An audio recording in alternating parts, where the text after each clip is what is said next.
So it wasn't real pretty in the first quarter on Saturday. What was your interpretation of what went wrong for the defense, and how do you keep it in sort of the proper context? Man, it was tough. I think that anytime you come out there, you get let a team just impose their will. Essentially, that's what happened. That's always tough. That's not the standard that we want to put ourselves through. That's not the standard. It's definitely tough. Obviously, we put it on tape, so it's something that we just got to go back and correct. Obviously, today is going to be one of those meetings that you dread going in because you're going to have that real talk. But obviously, man, it's the preseason. That's what this is for. No need to panic. Obviously, we have key guys down, man, losing 5'8" and 5'9" in the middle of the defense, and that's no shade to anybody else. But when you got a linebacker like 5'8", that's always going to be a blow to any defense, and 5'9". So obviously, it's about getting guys healthy and being able to come out there and just play collectively. But that's just definitely wasn't the standard. We had core key guys out there, and we still laid the egg. So that's unacceptable, man. And obviously, we got to correct that. Matt said he identified tackling as a bit of an issue. When you went back and watched it, did it concern you? I wouldn't say it's a concern. You look at the first game, I think we missed like 2 tackles, 1 tackle, which is extremely well for a defense. If you can go into games, the standard is 5 or less tackles. You had a good day of tackling. I think this game, I think they mentioned we missed like 7, 8, or 9 in between that range, which is a little more than an average, which is not what we want to put out there on tape. But is this a cause of concern? Absolutely not. I think that we got guys that know how to tackle, but that's just something that you obviously want to put emphasis on. Some of those tackles went from a missed tackle turned into a 7-yard gain, turned into a 20-yard gain. That's how you lose football games in the National Football League. So obviously today was a bit of an emphasis on tackling, and as we're going to continue to move forward, once the last preseason game over, it's going to be that 2-week window where you don't tackle your guys at practice, so you really got to just focus on doing the right things to making sure the little things in the game you take advantage of. Deshaun, in your experience, is there a danger to saying it's just preseason, or because this defense has established itself in previous years, it's okay to say, yeah, it's just. Oh no, it's never okay, man. And I use that term loosely, man, because I don't believe that you panic over things that happen in the preseason. But at the same time, preseason or not, you putting your helmet on, you strapping on your helmet, you putting on your cleats, you going out there, you setting a standard, man. It's still football at the end of the day. So what you put on tape is who you are, obviously. So when I say it, I use it loosely because I'm not in the business of panicking, man. When I definitely understand the type of talent that we have. So again, I'm definitely saying myself and the guys who took the field, we're definitely at fault. Obviously, preseason game or not, when you're on the field, you don't treat it like a preseason game. That's your standard. That's your tape that you put out there, obviously. So nobody just want to say, hey, this is a preseason, I'm going to go through the motions. You out there, you got to play, man. You got to earn your check. So obviously, yeah, there's things that we want to take back from that game, and we definitely want to do better. Specifically, the first group, the guys that was out there, man, it just wasn't our standard. It just wasn't a good day for us. You said you're not panicking. Do you feel that the coaching staff is not panicking either? Oh, man, I would hope not. I don't think that there's a sense of panic. I think there's just a sense of saying, hey, what we did was just it was unacceptable. I think that the Bills scored every drive, first 4 or 5 drives. I mean, it's pretty crazy. And, for the most part, the starters played the first 3 drives, give or take. So that was against us. Obviously, like I said, we're down Rowan Danny, which is huge, as we all know. But at the same time, we still have guys out there like myself, Mac, Eddie, Hakeem. So it's tough. So obviously, you let a team come in and impose their will. There's things that you obviously got to go look back and say, hey, man, it wasn't perfect, obviously, but you go back to the drawing board. Is it okay to have a game like that, man? Any given Sunday, obviously. So that's just a tough day for us, and we got time to correct it. The week is three weeks away. It's close, but it's still enough to say, hey, man, we got time to correct the little things, man, and go from there. Often the last preseason game, a lot of starters don't play. Do you think, in light of the way things went on Saturday, that it be more imperative for the defensive starters to be out there? That's a decision that the coaching staff make either way. Like I said before, whatever their decision is, hey, man, we just got to go with the punches. If you see our starters out there, that's just the mindset that we got to take. Obviously, teams don't treat the last preseason games for those young guys to kind of get their reps and, obviously put it on tape. I was that young guy that needed that last preseason game, so I understand how important it is. But at the same time, if that's what Coach Desai and Coach Nagy feel that we got to do as a defensive unit, because the performance that we had out there last Saturday, it was embarrassing, obviously. So we definitely, I'm mature enough to understand and say, hey, man, this is just what it is. You got to go out there and put it on tape. Obviously, it's football. We all love this game. So, playing another game, I don't think it'll hurt nobody. But obviously, who knows how that goes. That's out of my control. I'm just focused on day by day. You guys have a lot of veterans, in your starting Have you guys been around long enough to know that playing well in the first quarter and a half of a preseason game Saturday is probably not going to give you any sort of momentum? Or would it be nice to see, and would it be nice to have that going into that too? Yeah, I think that you know sometimes I'll be lying if I said that, man, you didn't want to put out your best quarter and a half or your best 15 or 20 plays, however many plays that you are you know projected to go out there and play. You want to put your best foot forward, obviously every time. But like I said, is it a momentum builder? I mean, there's teams that go 4-0 in preseason. I've did it in Cleveland, and we just won 5 games. You know what I'm saying? So, I mean, the momentum part is just – it's always tough to gauge because, you know, some teams don't play their starters. Buffalo didn't play a lot of their key guys, you know. So, obviously, the momentum aspect of it is, you know, it can work for some guys. I don't like to look at it like that. I just look at it as just like guys trying to perfect their craft before the start of the season, and that's how you're supposed to approach it. You were in Cleveland and you won 4 preseason games. Did you still suspect that your team?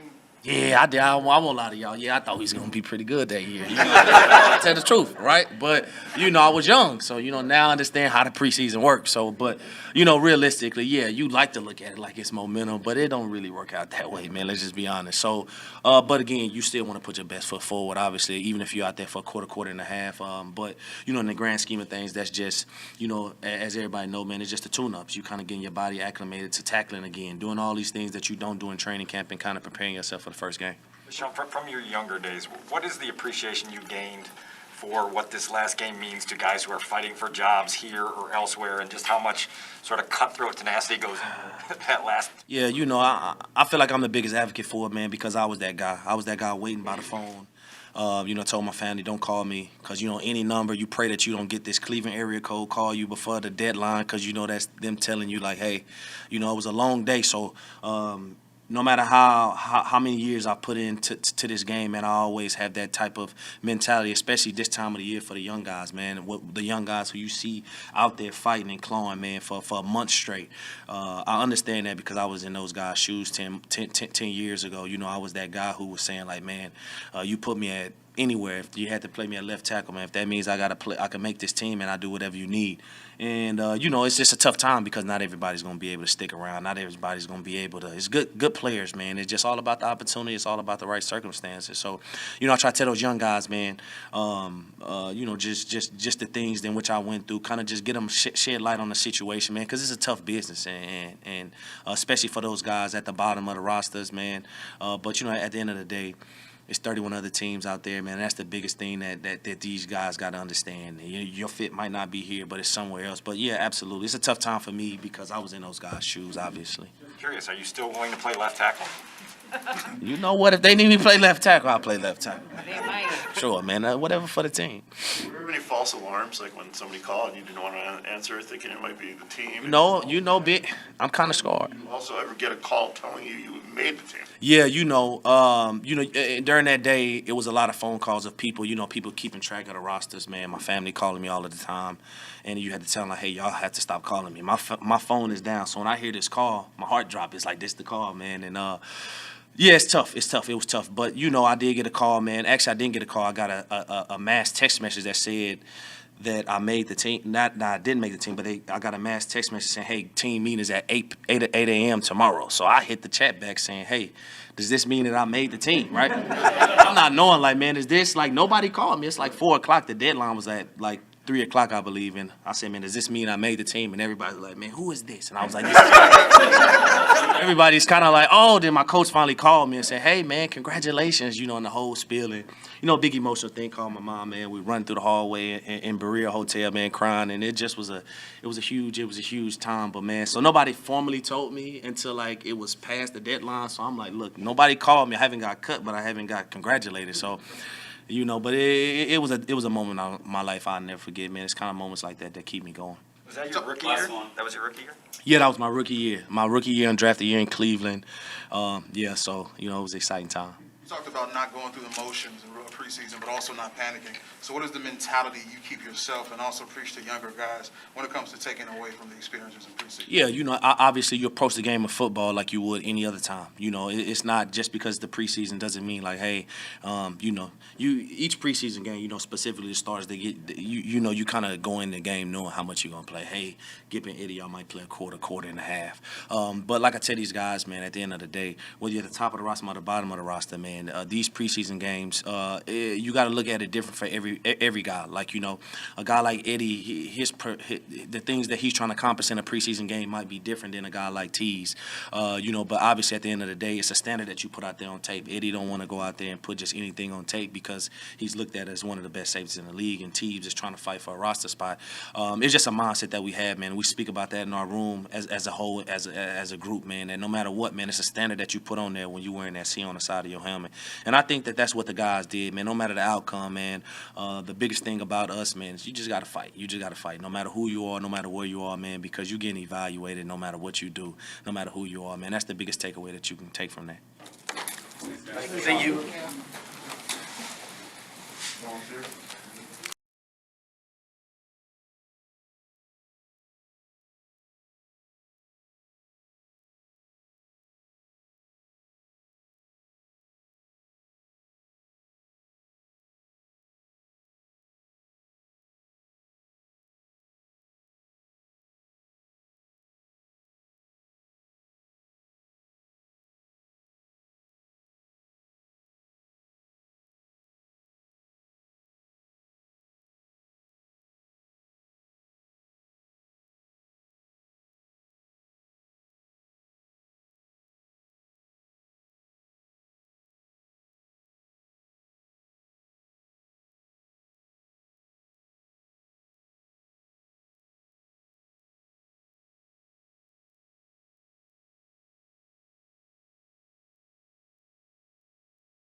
Jason, what's the last week and a half or so been like for you, getting an opportunity here and trying to figure out how to get settled as quickly as possible? It's been fun. Coaches and all the staff been making it pretty much easy. I just asked a couple questions and they showed me in the right direction. But I mean, the transition been pretty cool. How much does your connection with Juan sort of help things along, just knowing him? A lot. I mean, coming in late like this in training camp, I mean, knowing Juan and knowing what he wants, the techniques and stuff he wants is key. Jason, where were you at mentally over the summer? I mean, were you thinking you were retired, or were you looking for an opportunity? It was just off season. You go work out, go back home, enjoy your family, and you just do the same thing over and over. 2, 3, 5 days a week. Take a week off sometimes. It's just pretty much off season. I wasn't really worried about the opportunity because I didn't put in work. When somebody would call, I was going to be ready. We- When did you know that you wanted to play again this season? Was there ever a thought that you might retire, or were you always set on something else? I told the coaches and the GMs and stuff over in Philly that I was going to go another year. Just depend on the right situation. But I wasn't retiring after last year. What Were makes you- this the right situation? I know Juan and know half the coaches. Some of them was up in Philly. I know Coach Nag. So I mean that's a good thing because he know me, I know him, and we can get through certain things during the season versus going somewhere new and you don't really know the guys or the coaches and they pushing you to a extent where it's kind of hurting you because they don't really know you. So I mean this situation is good because I know all the coaches pretty much and the staff and stuff. So they know me and they know what I can do. So they just kind of let me get my legs and stuff up under me right now. Jason, were you looking at the situation, monitoring the way it was going, that this would be an opportunity for you too? Say that again. Were you monitoring the situation here about left tackle, knowing that it was? No, I wasn't monitoring nothing. I was fishing when Juan called me. Just like I said, I was doing off-season stuff. I knew training camp, the guys was in training camp, so I would go run around the track and try to do, training camp conditioning, but it's nothing like getting out here and putting a helmet on and competing. It's a whole different conditioning level. Everybody wants to make a lot of noise about your age, being 39. How do you feel physically ready for this? I just tell them to come watch the game or practice and see if they can see if I'm 39 out there. I mean, I feel good. I still got my quicks, my strength. Like I said, I just get my legs up under me because, the guys started in April and they got that big of a head start on me. So I'm just trying to get my legs where their legs are right now. So doing extra stuff and conditioning and stuff and weight room stuff right now. What drives you to keep doing it, to be in the trenches, considering what you've already accomplished? I just love the game. When you stop loving the game, you're gonna let it go. Right now, I still love doing it. It's fun to me, going out on Sundays and my nephews and family, watch me. So it's just still fun to me. I like the camaraderie with the guys and stuff. The locker room, you don't get that nowhere else but here. After you were signed, we heard from some of the other younger O-linemen. Sam Mustapher was one of them, Cody Whitehair, and they were talking about how excited they were just to be around you and to learn from you with all of your experience. So how do you balance being somebody that other guys really want to learn from and chasing that left tackle job? It's really not something that I worry about. They told me I was going to compete for the job, and I was just going to be myself. They got an idea of who they want in there. I'm going to just give them what I got and just let them decide on that. But then the same guy I'm competing with, I'm going to help. So it's no big deal. I'm not going to not help him because we're competing. I'm going to help him just as much as I help anybody else. So it ain't no big deal to me. When did Juan first make that phone call to you saying that there might be this opportunity? And, you're a very accomplished player, but did you still feel like that drive that like you can prove something here? I really don't have nothing to prove. I just want to win, get another ring, to be honest.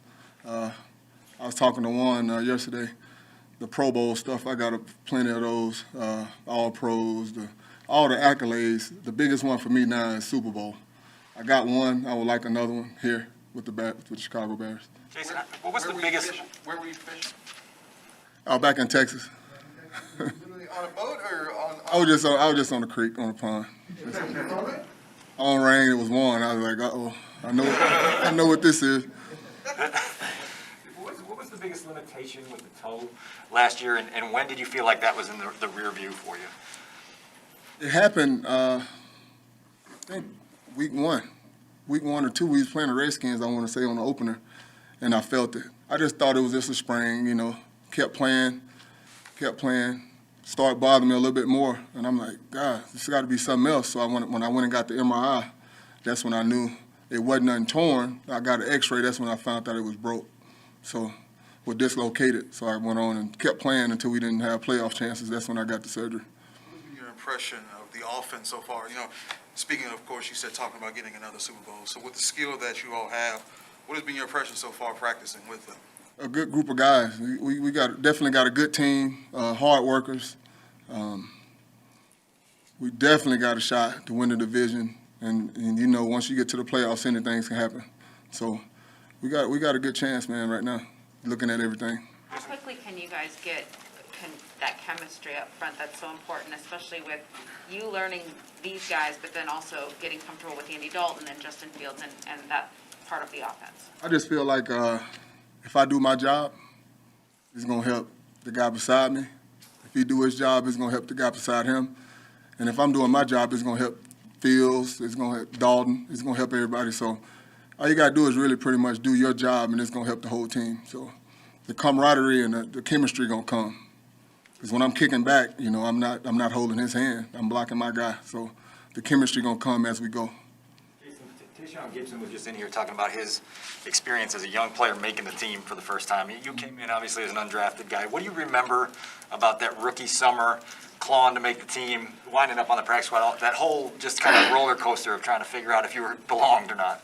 Yeah, I didn't have an off season. I know that. I just stayed in Buffalo and learned and worked out every day. Because I want to get a step ahead of everybody else, because I know I was behind because I was undrafted. So I just stayed in the building and made sure they seen my face, and once I got out there on the field, made my presence known. So that's what helped me, just grinding every day, day in and day out. Remember that cuts weekend the first year and just going through the emotions? It was just long. You know, rookie, you training for the draft, you go from there to camp, you go from there to the season, and then you do it all over again. So you really don't have probably a month rest in that whole time. So your rookie season is a long one. Jason, who was the coach who told you that maybe you're a tackle and not a tight end, and how did that whole process go? Actually, it was Coach Malarkey, Mike Malarkey. We was doing the checkout meeting, and I went up to his office, and he said, offensive line coach asked about you, what you think about going over to the offense, and that's how it happened. I told him, as long as I'm here, it don't matter what position I play, you can put me anywhere, I'll make the transition. So that's how it was. I didn't care where they put me as long as I was in the building. Jason, Matt Nagy made it clear you're here to be a starter, and you've been a starter, you know, your entire career. Are you okay with, if you don't win the job, are you okay with being a backup? Yeah, I wouldn't cry about it. I mean, I didn't accomplish a lot of stuff. I'm here to help the young guys, mold them, you know, and if I don't become the starter, I'm gonna help them mold them into great players and hand the baton off to them. All right. Thanks, everybody. Thanks, Jason. How big a fish was it?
Jermaine Petty. So Jermaine, just your thoughts on returning today, the frustration over not being able to practice, and just looking ahead, what do you expect? Yeah, you know, it was great to be back out there today. You know, it was real tough. You know, kind of a freak injury that happened during the conditioning exam we had, and it was just frustrating because, you know, you put in all that time and all the effort in the offseason to get ready for the marathon that is the season, and something like that happens. But, you know, he just came back from attack the rehab, and it's good to be back out here. What made it a freak injury? I mean, just that it happened when it did, or did it happen? Yeah, you know, just it happening on a routine run. You know, something you don't even think about. You know, you don't think about happening or doing. I was just thankful that it wasn't anything worse, and that it was something that I could attack and get back from in a reasonable amount of time. Yeah, what did it feel like when it happened? It didn't feel great. It didn't feel great, but you know, the prognosis was good, and we have a great training staff here that kind of saved me from myself, because I would have pushed it a bit. But they worked with me, and they had the best course of action for me. So I was just excited to attack it with them every day, and I knew they'd get me back to where I needed to be. What's the feeling like in the O-line room right now as you guys are starting to get healthier and stronger and kind of finding some chemistry there? Yeah, we're just excited. We want to keep getting better every day. You know, I'm Mr. Cliche, but I just like to. I know we just do our work every day, and we get a little bit better. And you know, now that we're all coming together, it'll be really nice these last couple weeks of camp to be able to keep getting better and keep just getting back acclimated to each other, getting ready for the last preseason game, the first regular season game. You bumped outside the tackle last year. Why do you think you had the success you had down the stretch? Just, you know, the approach. I've had a long background playing tackle in the NFL, so going back to that, and also under direction of Juan and Donovan, you know, we've been able to really hone in on some things that wasn't doing in Seattle that I got back to doing here, and you know, it was a cool experience. Cool to see the success. You know, even though it wasn't the whole season, for it to be 7 games worth, I think it was pretty good. Get my feet back wet at it, and you know, to have a whole off season, and even though I missed the first couple weeks of camp, we still have time to get back and get back to where I need to be. What are some of the specific things you worked on with Juan and Donnie to kind of get back? Just staying square, not turning. It's so critical for tackles, offensive linemen in general. You know, you turn, you give guys a short edge, and you can get in trouble that way. But you know, we're gonna stay square. We're gonna set vertical. We're gonna set back, and we're gonna do the technique the right way. And when we're doing the technique that way, we find ourselves having a lot of success. So under their tutelage, they've been able to instill that in me, and I think all the guys have bought into that as well. When a player like Jason Peters comes into your line, into your room and on your line, what kind of impact does it have to somebody like you? You know, this is experience. You know, I've been blessed to be able to play with a guy like Dwayne Brown, who's kind of been around like Jason Peters has been, and so now being with Jason, you know, it's like dang, you know, that experience is like, you know, invaluable. You know, it's not even just all about football stuff, just life stuff too. You know, relationships, things like that, financial stuff. You know, you talk to him about anything 'cause he's been in it so long, seen everything. Nothing you can really come to him with that he has not experienced. So just, you know, being a sponge, you know, I'm not sure it gets annoying guys coming up to him all the time, but, you know, those type of guys, they love just sharing and you know, putting their arms around the younger guys and really telling them the way, because, you know, you don't know what you don't know. Surprised at all that somebody at the age of 39 would want to come back and keep playing football in the trenches like that? You know, it's not surprising. You know, he's just a guy that loves the ball, you know, and he knows he can still do it at a high level, so he's going to be out here doing it. You know, a lot of guys be like, you know, I'm done at a certain age, but certain guys, you see Brady, Dwayne, who I just mentioned, he'll be 36. You know, these guys, they just love the game, and they have no reason to walk away if it's not their time. How does he carry himself in the meeting rooms or within the locker room? Just, you know, a professional. He's a professional guy. He's just, you know, a vet. You know, you meet enough vets. His presence, it speaks for itself. He doesn't even have to really say anything. It's just the way he carries himself, and he carries himself like someone that's done it for a while and has done it at a high level for a while. So it's impressive to see. And you know, I'm in my 6th year, but I'm still learning and I'm still wanting to learn. So having a guy like that, you know, we were even just working on some things outside just now. It's just great to be out there, and it, you know, even if it's making me 1% better, it's great to soak it all in. I mean, you spent some time with Kevin off the side, you know, when you guys were working with that. What was it like working with him, and what's kind of his mindset now?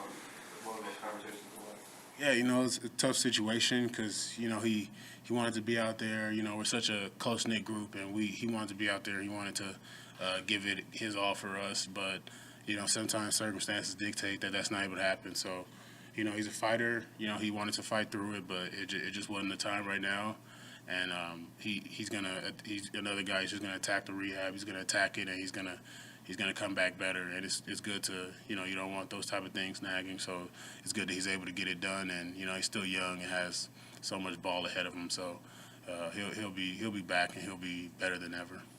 What are the biggest things you're looking to take out of these next 2 weeks, right? The shorter on-ramp to week 1 than you would have liked to have, but you've got some time now to squeeze it out of it. Yeah, you know, just working on the fundamentals, getting back to doing it every day, the everyday practice routine, and really attacking practice and fighting to get better every day. Because you're around ball enough, you kind of get complacent and you want to get through it, but you have to fight that feeling of complacency, and every day has to be a day you get a little bit better. And like you said, I'm starting a little later, so I probably have to put a little bit more into it, but I've also haven't had the toll of camp, so I can kind of push a little more, and I have to push a little more. I will push a little more. But like you said, you know, when it gets here, and it's time to go. So we got, like you said, 2 weeks to kind of just hit it hard and really kind of sprint this 2 weeks out and get a lot into it, because, you know, I do have a little bit of catching up to do. You were given a choice. Would you play Saturday? Yes. Yes, I would. When Jenkins was drafted and Charles Leno was still here, did you think he was going to take your spot? Did you feel like that was what he was pegged for? You know, I had no one discussed anything with me. I was just like, it's another guy coming in to compete, and you know, the best 5 will play. I don't really think of it as, oh, he's coming to take your job, because, you know, NFL is such a business where everybody has to earn everything. You know, a lot of guys don't just, you're not going to get thrown out there in front of a better player just because of draft status, you know. Because, you know, you play long enough, you see that. You see, oh, this guy was a 3rd rounder. Well, he's still not better than that guy. So you know, the best 5 play, the guys who perform are going to be out there. And like I said, he's going to have a terrific career. He's shown us already flashes of what he can do. Just unfortunate he wasn't able to be out there. But, you know, you never think that way. You just always think, all right, you know, I can only control what I control. And everything after that is just, it is what it is. It's above my pay grade, you know. Len says you can be a Pro Bowl player. How inspiring is that to hear? I don't know, I imagine he's told you the same thing, but how inspiring is it to have your coach have that much confidence in you? It's you know, it's inspiring, but it speaks to the way he's seen me work, the way he knows that I work, the way I'm wired, and the player that I can be, and just shows me that he knows I'm continuing to get better and working at the things that I need to get better at. So, you know, it's cool to have the coach have all the confidence in you, and I'm going to keep. I'm going to keep feeding that confidence. I'm going to keep showing him that he was right to say those things. Those are bold statements. You know, people kind of raise an eyebrow at it, which is fine. But when he told me that, I was like, yeah, I'm with you. I don't think that's unattainable. I think we're right there. I think we got all the tools. So we just got to do it, and we got to do it every day. Talk about having to push yourself, you know, to catch up. How do you feel physically after this first practice? I feel good. You know, I didn't get to do a bunch today, but we're building up a little more every day. I got to do a lot pre-practice and after practice, so during practice I'll keep ramping up. But it'll be a challenge. It'll be, you know, kind of conditioning on the fly too, because, you know, you really only get that football shape by playing football, putting on the pads, and going out there and doing team. So that's going to be a challenge, but a fun challenge, and, you know, we want that type of challenge. So I'm excited for it. I'm excited to keep building on today, this whole week. Very good. Thanks,